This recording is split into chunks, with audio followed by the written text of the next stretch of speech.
Hello, and welcome to the 83rd episode of Recluse Horror. This is a daily horror movie review podcast. With me again today is Sam. Hey. So just a little background on the project. Back on my birthday in April, I decided I wanted to watch and review a horror movie every single day. I have done so for the past 350 days. Although only the last 83 have been podcasts. Before that, it was text reviews. As I had mentioned before, there were things going on at my house today, so watched another short film. Again, although I had been kind of wanting to watch a feature length, I decided to take a nap instead. I have no regrets. I wish I would have done that. I am tired. Today we watched No Service from 2015. Sam, how did you like No Service from 2015? I'm actually kind of conflicted about it. Yeah. So why don't you let me hear what you have. I don't think I'm as conflicted as you. I think I'm closer to the positive side on that, but there are some there are definitely some negatives that I would take into consideration with this one. I don't think they're world-breaking or I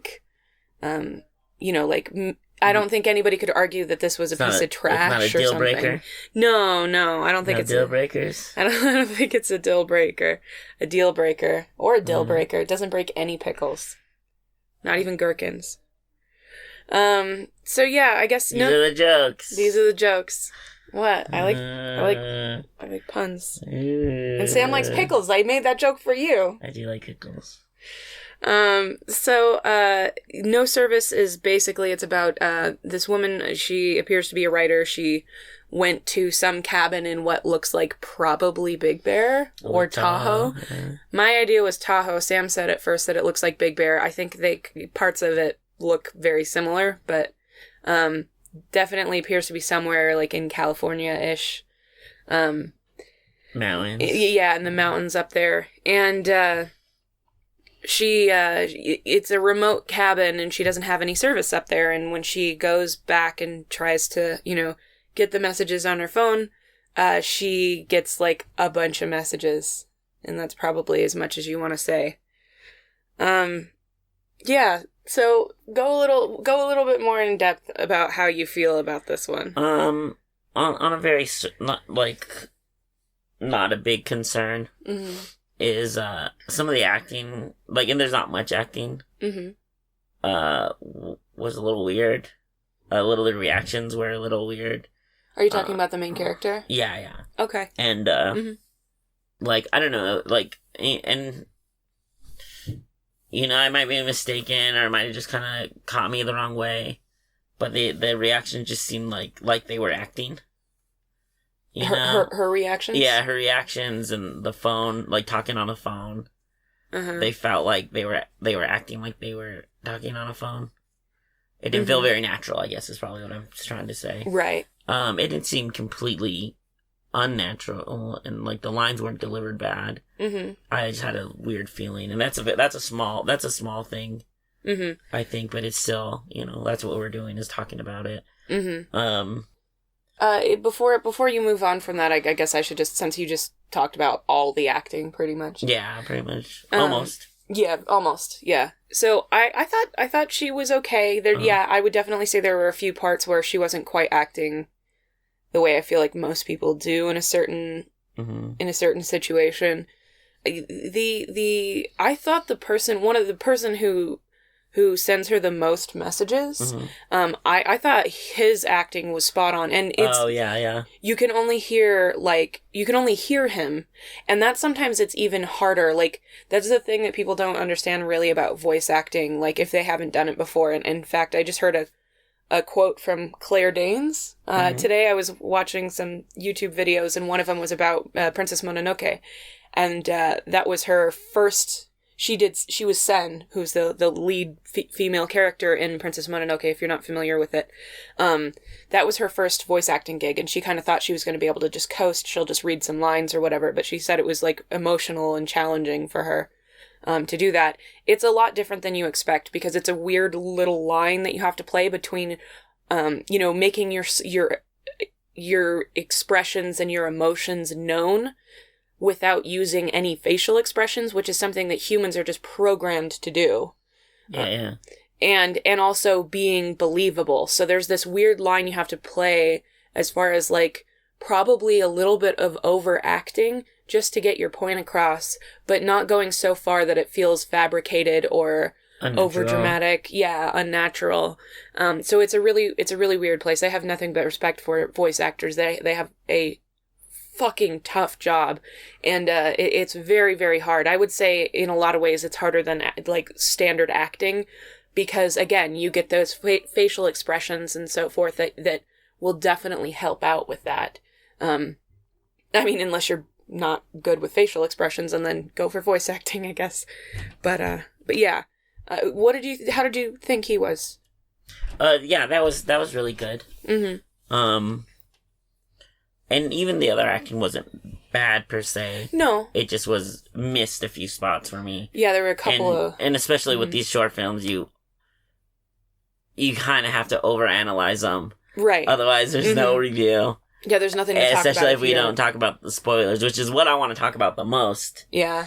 And what it all ended up being. Yeah, what it eventually leads to. Yeah, what do you think happened? We'll have to talk about that afterwards, because I wanted to talk to you about it too. This is kind of one of those where the ending can kind of be interpreted a couple of ways. Yeah, it's vague-ish. Mm-hmm. Not like very super vague, it's just not as definitive as a lot of them. Mm-hmm. Which is kind of a thing I didn't like, but I did like the way they did it in this. Mm-hmm. Yeah.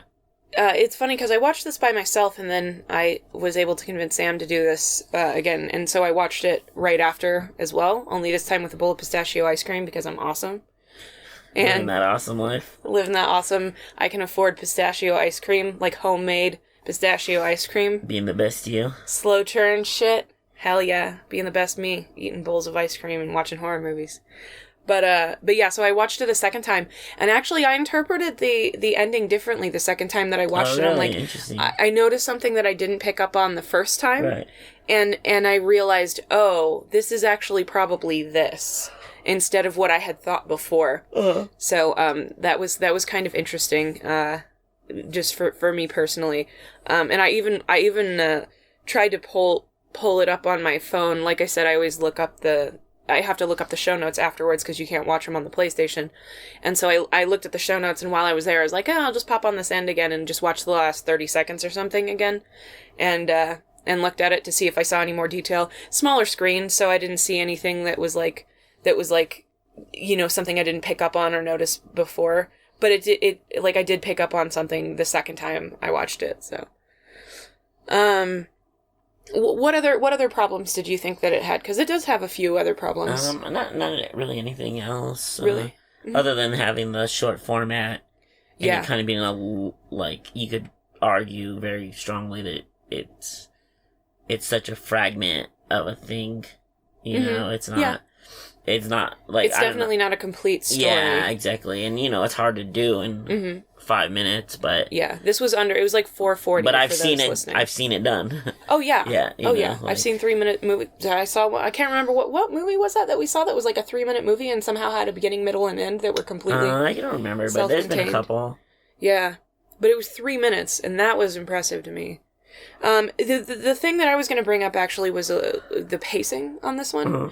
Was a little funny. The first half of the movie is spent just basically establishing, a little less than the first half if you count like the beginning, but it's 2 minutes. Yeah, but like 2 minutes is spent establishing. Look, she has no signal in her cabin, and it's like, okay, we get that. The title is no signal. Yeah, you have to say it show it a bunch of times. Yeah. And it doesn't really require, in this particular case, it doesn't require as much justification as it does in a lot of horror movies, because she's not in the middle of a metropolitan area. She's out in a cabin. Mm-hmm. A lot of those places don't have signal. Now, if she's actually in Tahoe or Big Bear, I bet at this point they do. Yeah, but her service might not have good reception in those areas. That's how that usually works, depending on your carrier. Blah, blah.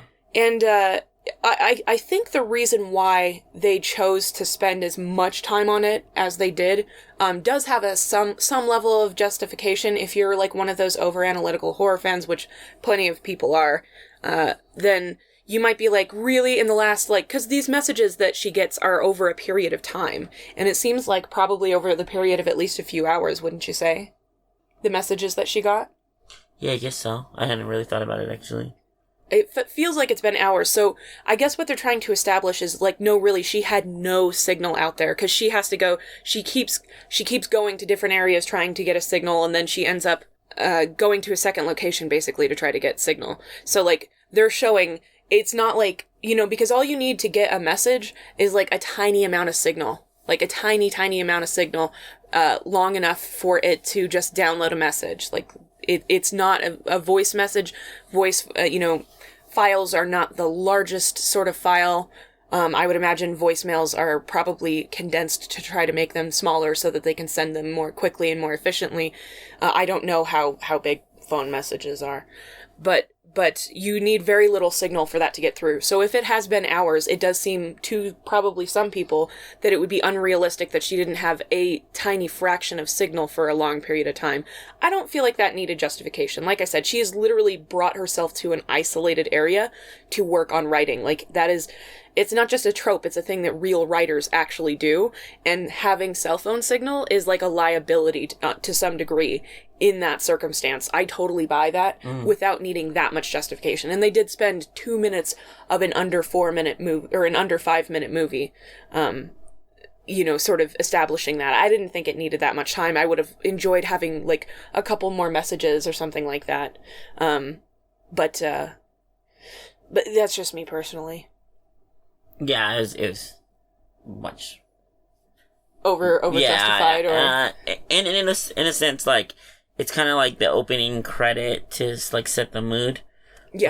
But in a 5-minute movie, it's one of those things like, like, okay, like, you're not gonna have any movie left. Right. Movie. Yeah, exactly. Short film, yeah. You're leaving yourself with very little room for that. Pacing has to be very, very careful. I think I talked about that on yesterday's episode, not that you were here. So pacing has to be very careful in short films, because whereas in a movie you can get away with like 2 minutes, 3 minutes, maybe even 4 minutes that don't belong in something without anybody feeling like it affects the pacing. But it's the majority of your film. Yeah. Sometimes. Yeah. No. Yeah, absolutely. Then it'll feel off in a feature length. In a short film, if you have one 15-second segment, depending on the type of movie, that not 15 minutes, sorry, one 15-second segment, then that 15 seconds make the movie feel like it drags. It's just a different beast. So, but yeah, I just felt that made the pacing feel a little funny, because the whole, like, a large portion of that movie, I mean, the whole thing is first act. Yeah.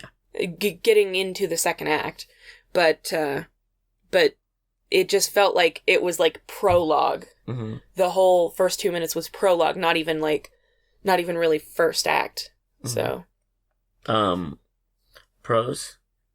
There's a few. Like I said, that acting from the voice actor who did the majority of the messages, I really, really thought those were good. I thought they were convincing. I thought the sound design on those was pretty good too. It sounded like a phone. Yeah, it sounded like a phone, and it sounded like the background noise that they're talking about seemed realistic. You could still hear it. Yeah, and you could still hear it while not, making it feel super over anything. Probably do you have anything else that you want to talk about before I talk about my favorite part? Is there any other I could just talk about the pros. Okay, go ahead. The camera work was pretty good. Mm-hmm. There's some good shots. There's some good angles. There's some good setups. Talking more towards the end. Yeah. That I don't want to spoil. Yeah. The sound design was pretty okay. Mm-hmm. It was a little weird in the beginning. Yeah, there's a song that plays that's kind of a weird thing. Yeah, but then I think towards the end it got a lot better. Yeah. I think the setting is really good. Oh yeah, it's a great very setting. Very interesting, and I've been to that part of what I think is California in the mountains. Yeah, I've been to there, and it feels like what they shot. Mm-hmm. And I've always thought it was like an interesting, like, visually interesting and also like eerie in a way too. Yeah, eerie. I could see that. Yeah. Because it's a little deserted, even though they're like... It's a little deserted. There's like houses in between giant trees. You know, they're just like so tall. It's just a weird... that makes the sound really weird. Yeah, it does. Yeah, if you've ever been there. Yeah, I like that a lot, actually. I guess those are pretty much your pros there. I thought... Yeah, I would say the location is a good choice. I actually really like... I'd like to go visit there as, like, an adult. I don't think I've been to that part of California since I was a kid. Maybe I think it might be really boring. Really? As an adult. So? Yeah, is that the sort of thing that you appreciate more as a kid? I'm sure it'd still be fun, but... Yeah. There's not, like, what are you gonna do? Yeah. I don't ski. No. And I don't like I don't want to go there during things. the ski. And you don't like things? I don't ski... I don't know if they ski in Big Bear. I don't think they do. I think they water ski. But yeah, that's what I'm going to say. Yeah. Tahoe has skiing, doesn't it? I can't remember. Water skiing, I think. Water skiing. I went sledding. Sledding? Okay. In both of those places, but... Yeah. I always associate those places with summer for some reason. Oh, really? Yeah. Which is weird. I don't think of it as being winter. I've been there in the summer and the snow. Yeah. I feel like winter. When I was really... Yeah, winter. When I was really little, I feel like I may have gone to Tahoe. I know my family used to go there all the time. One of my relatives had a cabin of some kind up there, or a house or something. I don't really know. It was before I was born. But yeah, it was when my mother was little, so... Yeah, anyway, so my favorite part about this one is that it's unique in one particular aspect, and it doesn't stand alone. This isn't the only movie that does this, but that whole vibe of like putting you... Okay. So in the whole thing, she, is completely isolated. There's not really any dialogue while she's by herself, which makes sense. Who are you going to talk to? I mean, some people talk to themselves, but, And then when she's talking, when she's not talking on the phone, but when she's listening to those messages, she's completely passive to the scenarios that she's hearing in these messages. Which I think it's no spoiler to say that obviously some of the horror starts at that point. Right. But, like, she's completely passive and separate from everything that's happening, which kind of puts her in the same position as the audience. Right. Because they're learning the information. Yeah. Right. Yeah, exactly. They don't know anything. We don't know anything more than she does. We're in the exact same boat, which makes it sort of engaging. And it also means, like, she can do nothing about the scenario that she's in other than continue to listen to the messages, which is exactly what we have to do. We as audience members cannot go in and try to, like, do anything, in an active manner, and neither can she really. She just has to sit there and listen to the messages and try to figure out what the hell's going on. And I thought that was sort of interesting. Again, it's not the only time that I've seen that technique used, but it's probably the only short film I've reviewed for this. That's an interesting favorite part. Like, that was good, and I actually did recognize that. But that's an interesting thing to be your favorite part. Well, it's either that or that voice actor. I thought he was really good. Okay. But it was something that I don't think I've seen in any of the other horror movies. The other short films that I've reviewed. And now I had to have reviewed, I don't know, 60 of them, something like that. And this is the only one that I've really seen that had that level of, like, passive protagonist. Right. Like, main character who just, can do nothing except for try to find information. And figure out what's going on and hope that things are okay, or, whatever. It's, I don't know. It was pretty interesting to me. Now, what did you think about the ending? Because I know we can't talk about it specific. No, we can't talk about it specifically. Specifically, the ending saved it for me. Yeah. Not that I thought it was bad, but I did like the ending a lot. I don't want to spoil it, so I don't want to talk about it too much, but... And yeah, in a way, it kind of, like, put it together for me and gave it a completely different feeling. Yeah. it sets up one feeling and it gives you a completely different one, and that's really good. It did definitely contrast. It changed it from... It just changed the type of horror that they were going for right at the end, and I thought it was pretty interesting. All right. I think I'm done talking about this 5-minute movie, possibly 4 times longer than the film was. Yeah. Well, do you have anything else to say about the ending? Not unless I'm spoiling it. I'll tell you something in a second. Yeah, I know. So I guess that's pretty much our review. I did enjoy the ending. There was one thing about the ending that originally I didn't really like very much, and then when I rewatched it and realized that I was probably incorrect about my assumptions about the ending, I was like, okay, well then that resolves that problem. Mm-hmm. But yeah, I don't know. I guess that's... Yeah. No, I'll talk to you about it off air. But yeah, so that's our review of No Signal from 2015. You can find that on the Villainous Productions, I think.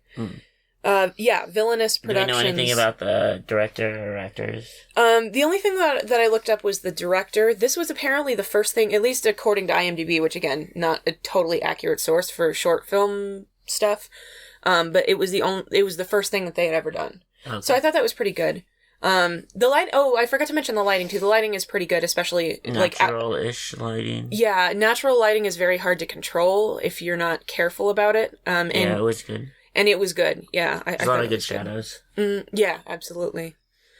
But yeah, the director's name is Coley Hicks, and this was apparently their first thing. I have no idea whether that's a woman or a man, but Coley Hicks. Doesn't matter to me. But it was their very first thing that they had ever been in. Or that they had ever directed. That person is a camera person.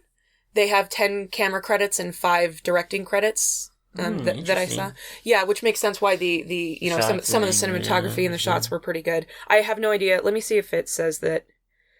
It doesn't say what. It doesn't say who the camera operator was, so it could have been them or somebody else. But yeah, you can find this on the Villainous Productions YouTube channel. They definitely have some other stuff on here. It looks like not that much, but there are some, and one of them definitely looks like a horror film. So, yeah, definitely check it out. I thought it was pretty good. Yeah. Is there anything else you want to say about anything about life? Tired. Yeah, about how your throat is sore. It is, and I'm tired. Yeah. Of it, and of being awake. Well, that's our episode today. If you enjoyed this, please rate, review, subscribe, whatever it is on whatever site that you found us. If you would like to help out the show, the best thing that you can do is to share it with someone that you love or someone that you think would enjoy the show. If you would like to reach out to us on social media, you can do so on Facebook, Instagram, and Twitter, and you can email me at reclusehorror@gmail.com. Sam, what is your rating for this? I'm actually super out of practice. I know, you haven't been on in a while. Realized because you've been sick. And I have no idea what I used to do to write these.